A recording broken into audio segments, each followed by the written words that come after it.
About the true versus vertical thickness, let's just do this for two different units. So I'll draw out a little schematic for you again. So this is our surface. Let's think about one of our units. So if we were going to drill down from the surface directly, then our vertical thickness here would be that distance, so going directly vertically down from the surface. But we know that our true thickness is at 90 degrees to the bed. So here, so at 90 degrees, that is our true thickness. That's our true thickness, this is our vertical thickness. So let me just draw that slightly bigger for you over here.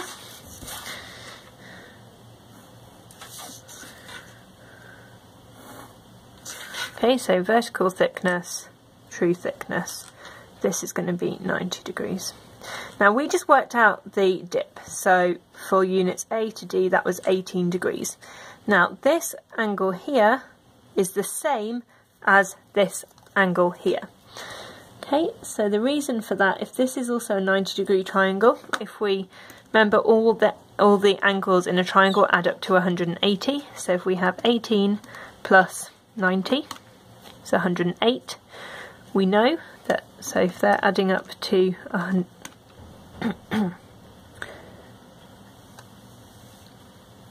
if we have 18 plus 90, that is 108, then that means that this angle here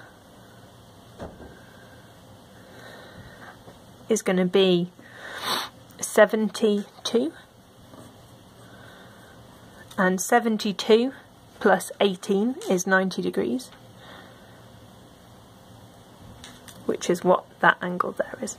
So basically just doing that to show you that this angle here is 18 degrees.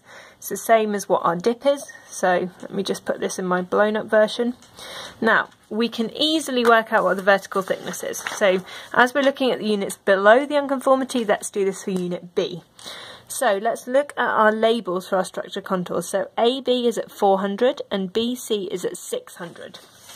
So our bounding AB and BC are at 400 and 600 meters. That means that this must be 200 meters thick for our vertical thickness. So now let's have a think about trigonometry, what we're looking at. So that's opposite. Then this would be our adjacent, and this would be our hypotenuse.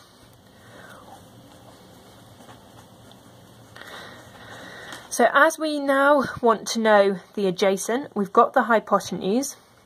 What we're going to do is we're going to use cos. So equals adjacent over hypotenuse. So if we want to know the adjacent, we're going to do cos of the angle times the hypotenuse. So true thickness is going to equal cos 18 times 200, which is 190 meters. So that is our true thickness for unit B. And you can do that same method for some of your other units. So you should get an answer of 200 vertical thickness for B and 190 for the true thickness. C has got a vertical thickness of 300 and a true thickness of 284.7, so 285 meters. And then G has got a vertical thickness of 100 meters and a true thickness of 99.5. So you can see all these true thicknesses are slightly less than our vertical thickness. So the final thing left to do for our map is to think about the geological history. So let's just do a quick, this only has to be a quick bullet point, so from the youngest to the oldest. So we know that the youngest thing is fault 2, because that cuts the unconformity. Then we've got our unconformity.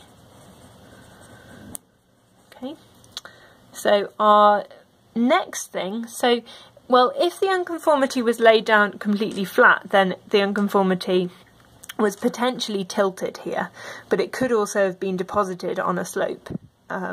So I wouldn't worry too much about that. But the next thing is our fault 1, because you can see that that is cut through all the units below the unconformity. So then we've got fault 1, sorry. Then what happened was we would have had a series of events, that we would have had the